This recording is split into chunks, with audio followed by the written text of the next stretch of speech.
Yukon, let's go home.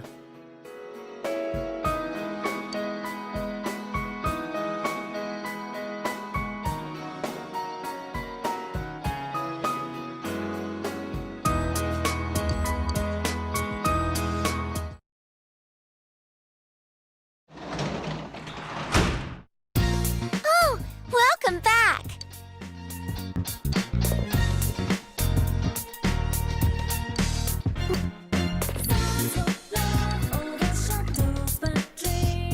Yeah.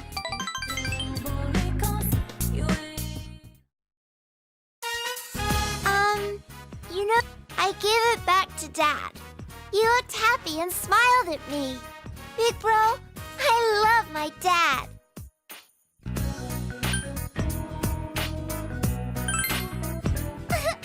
I think so too. Dad didn't forget about how we used to pick flowers at Samagawa. He smiled at me and said, "You remember too?" Dad loves Mom. I feel sorry for him losing someone he loves.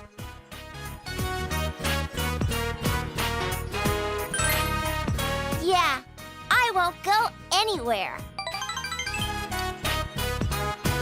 I'm glad to be Dad's daughter.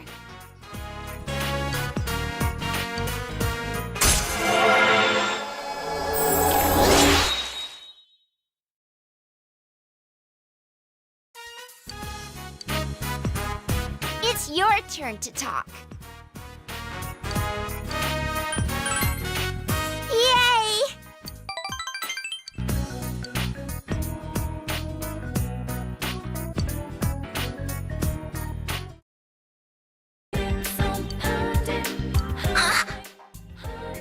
Oh, see ya!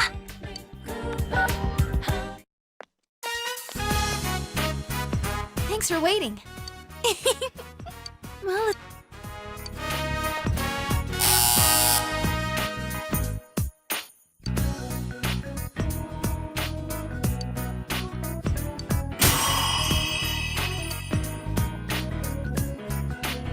that was fun. We should do that again.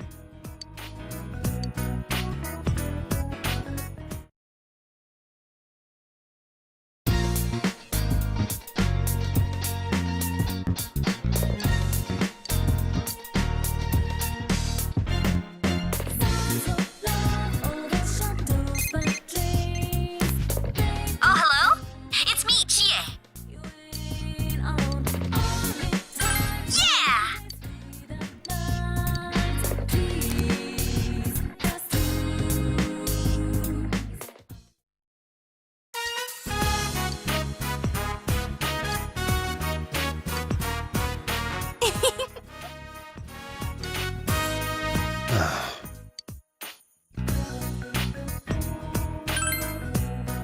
Huh?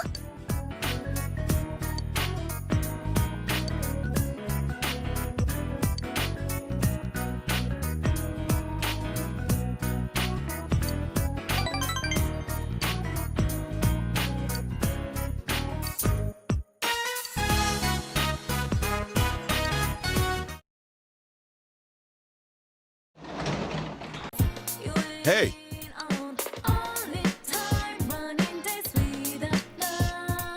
ah,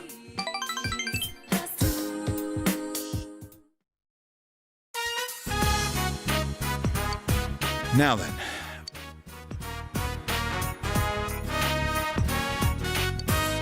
Sorry, but can you go call Nanako down here?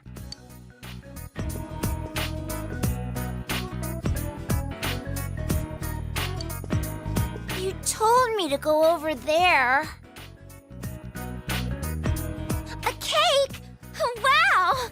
What are we celebrating? Well, today is a special day for us. A special day? That's right. Today's the day when you, me, and him become family. What about before?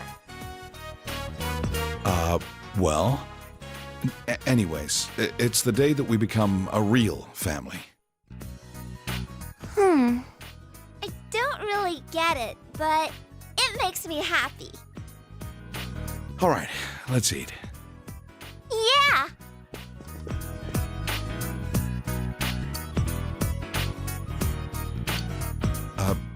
Well, sorry about making you go along with this.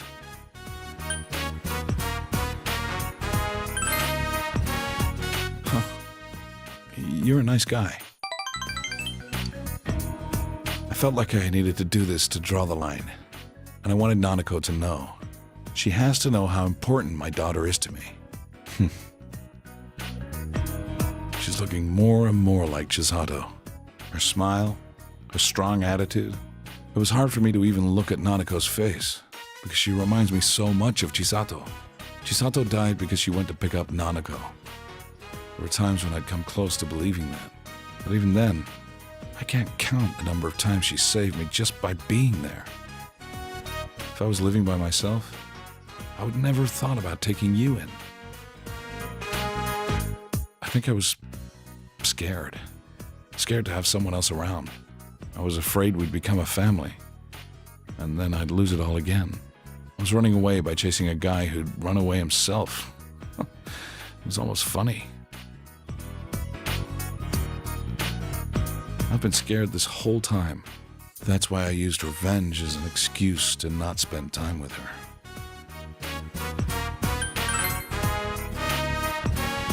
That's right. I can't make Nanako wait any longer. Running, regretting, that crap all ends tonight. I'm not gonna lose the things that are important to me. Never again.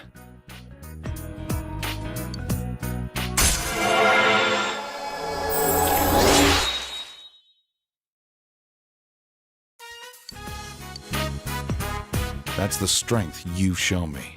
Thanks.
Are you feeling better now? Yes, thanks to all of you. I'd like to thank you once again for what happened. Don't mention it. But hey, your uniform. Huh? Ah, yes. After contemplating the matter, I went with what I've been wearing thus far. There's no need for you to... Hey, it's the Detective Prince. That's no prince. I heard he's a she. Huh? You serious? If he's a she, then... oh, crap! I'm kinda disappointed. But then again, there's something neat about it. Yeah, if you look at it a certain way, doesn't she seem pretty cool?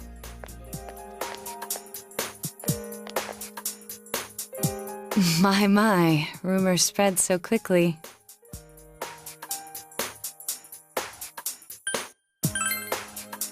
Thank you. But it doesn't bother me at all. There's no need to worry on my behalf. So please, treat me as you did before. That aside, I'd like to discuss the case with you all. We're dealing with a kidnap and murder case perpetrated by someone lurking in this very town. And it isn't over yet. Let's go over the finer points after school.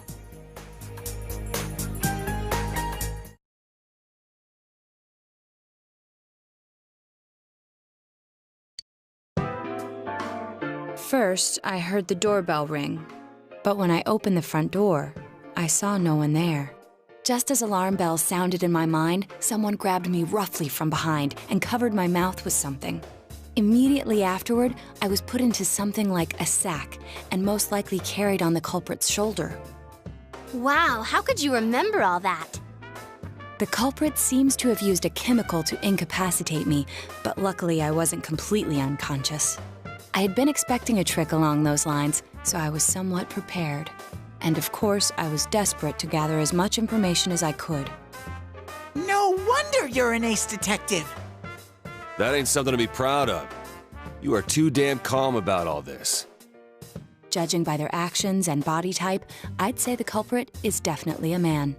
I heard no conversations or voices, so I believe he is acting alone. It's after that that things get murky. I felt a single impact, which I assume is when I was thrown inside the TV. But the time from kidnapping to that point seemed too short. It was a matter of minutes. So you were immediately thrown inside the TV after being kidnapped. Oh, could there have been a TV on the side of the road? Regrettably, my memory from there on is a blur. I see.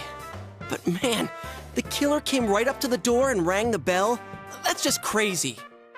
I finally understand why you all testified that you couldn't recall much of what happened. Such a bizarre experience with mental and physical fatigue on top of it. It's only natural to be confused. And going by the surrounding circumstances, my kidnapping and everyone else's were near identical. There is no question that the culprit is the same in each case. So, that Mitsuo boy who said he killed King Moron. Everything makes sense now. I can't say for sure until I gather more concrete evidence. But Mitsuo Kubo's only victim was Mr. Muraoka. It was a copycat killing that mimicked the true culprit's method.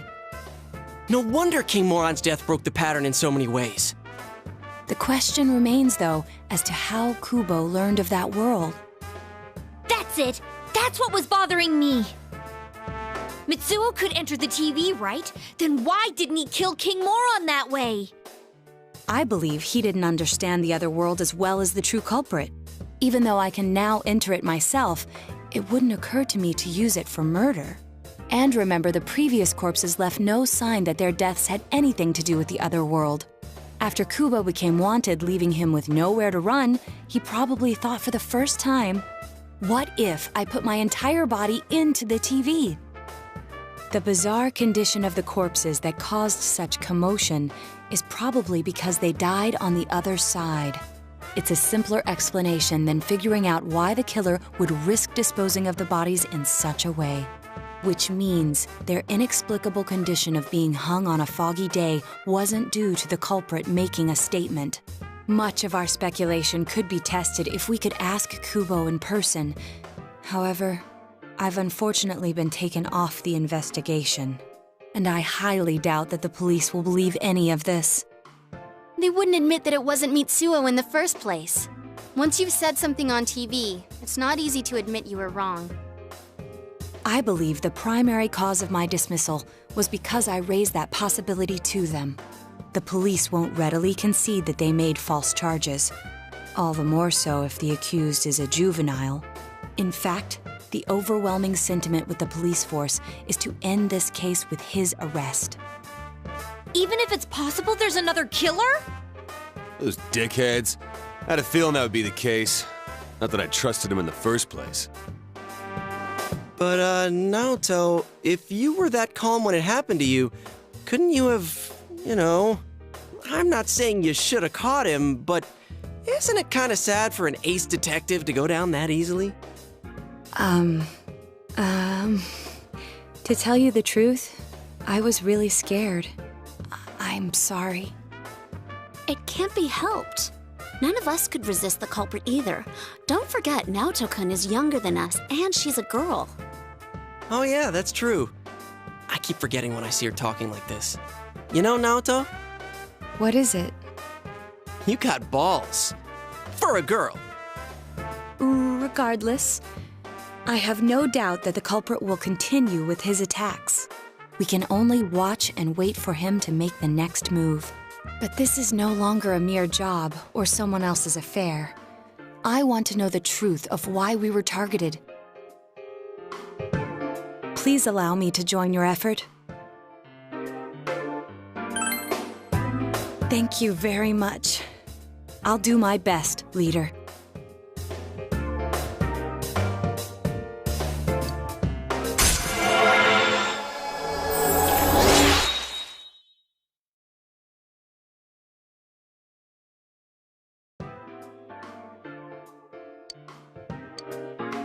Since I'm the king of the geniuses, I knew it would work out this way. Ta-da! Now Chan's glasses. Thank you. They told me about you, Teddy. I can sympathize with your drive to find yourself. If I may help in any way, let me know. Wow, what a nice girl.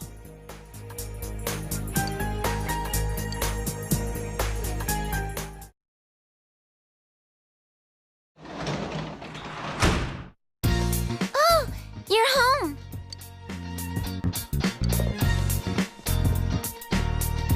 What's wrong?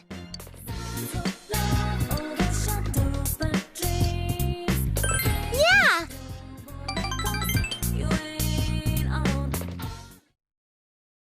I got a phone call from Dad. He's coming home. Let's make dinner together, big bro. There's a lot to do today. I bought a bunch of dishes, pickled radish and veggies at Juness. Big bro, can you make a salad? Right then, you can be the salad maker. And I'll be the egg sunny side up maker. We have to start eating our vegetables from now on. A well-balanced diet is important. My teacher said that families help each other. After Mom died, Dad and me have both been lonely. But I have Dad, and I need to do my best so Dad doesn't feel lonely either. You're my family too, so let's work hard together.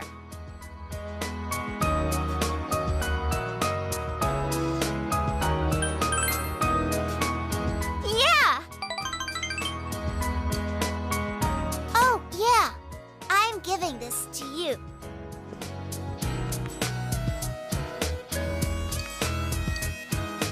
Dad made extra copies. Your family too, so you should have a family picture. Let's get a picture of you and me and Dad all together one day. I love you, big bro.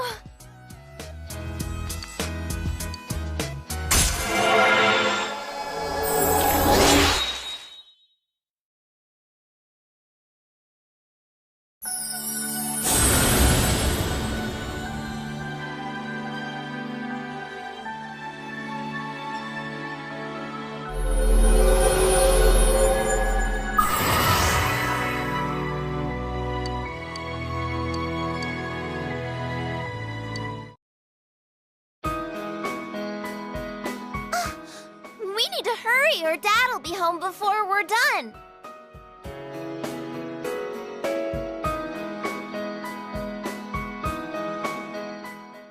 I'm home.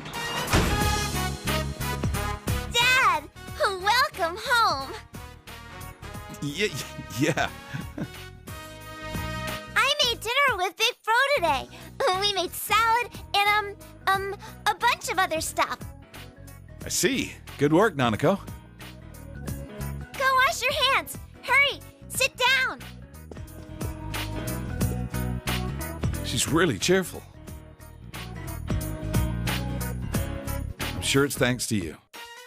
Dad, Big Bro, hurry, hurry. I got it. Let's eat then.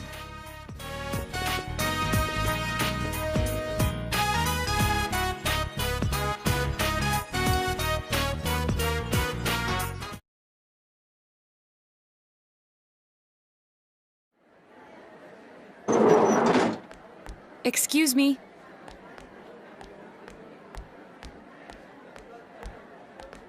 Do you have time after school today? Did something happen? No. Rather, I'd like to have a doctor examine Teddy. A doctor? You mean a vet?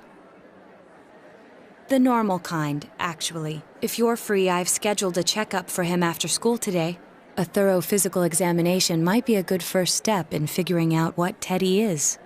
And I thought it might be a good idea for the rest of us to get checkups as well. We should see if the fog over there or the power we've gained have had any negative effects on our health. Since you all have been active on the other side far longer than I have, you should definitely be examined.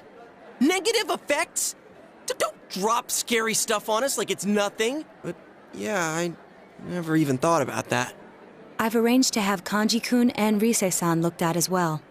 Wow, you're on the ball about all this. Are you sure you're not an adult? Her height's a big giveaway, though. Well, I'll see you all after school.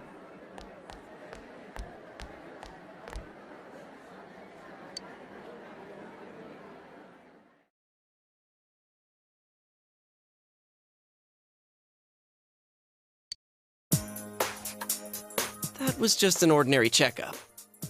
I was kind of looking forward to getting into some gigantic machine and being spun around. Was there really a point to this? The doctors look confused too. Oh, they're back.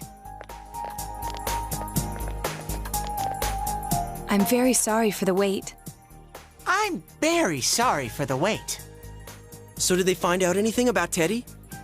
They did indeed. They found out that they can't tell anything about him. I even had them take an X-ray, but nothing came up on it. No matter how many times they tried, it would always be too blurry to read. A visual examination and standard palpations indicated that he seems perfectly normal. Since the machine could be malfunctioning, they told me to try another hospital if we're still worried about him.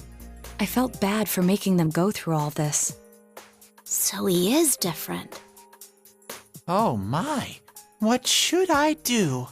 They took a look at everything inside me. She just said they couldn't see anything on the X-ray, you dork. But at least they didn't find anything wrong with him, right? Man, we know as much about Teddy as we do those personas and shadows.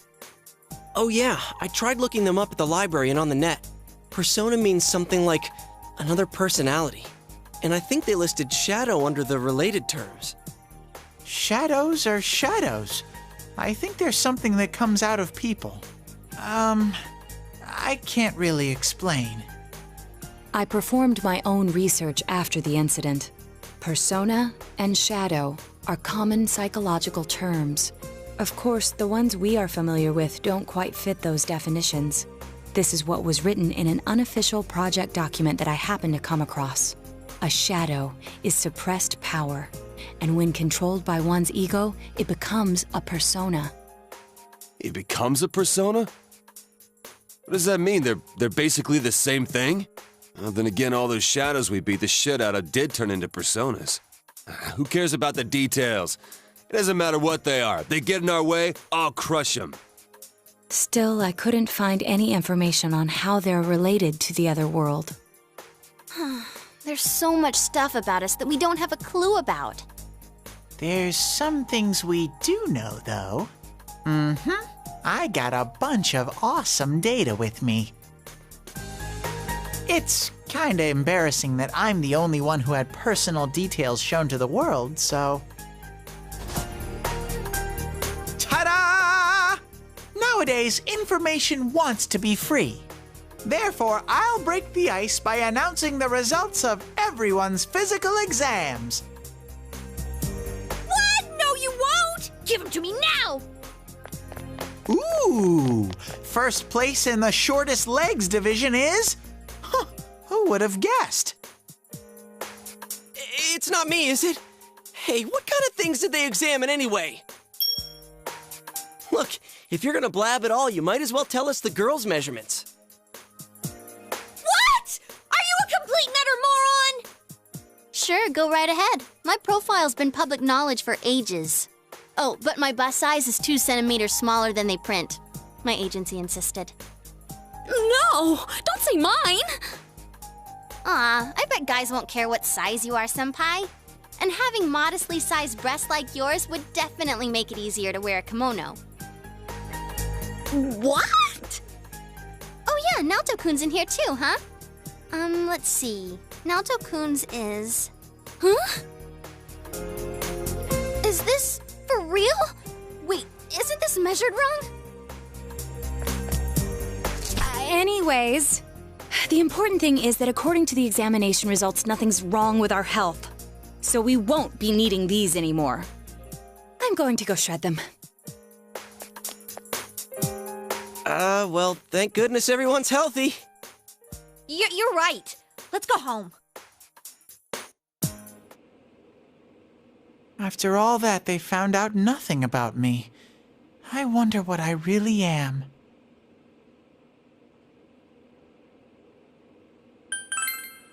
Yeah, thanks, Sensei.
Hey! If you don't hurry, we're gonna leave you guys behind!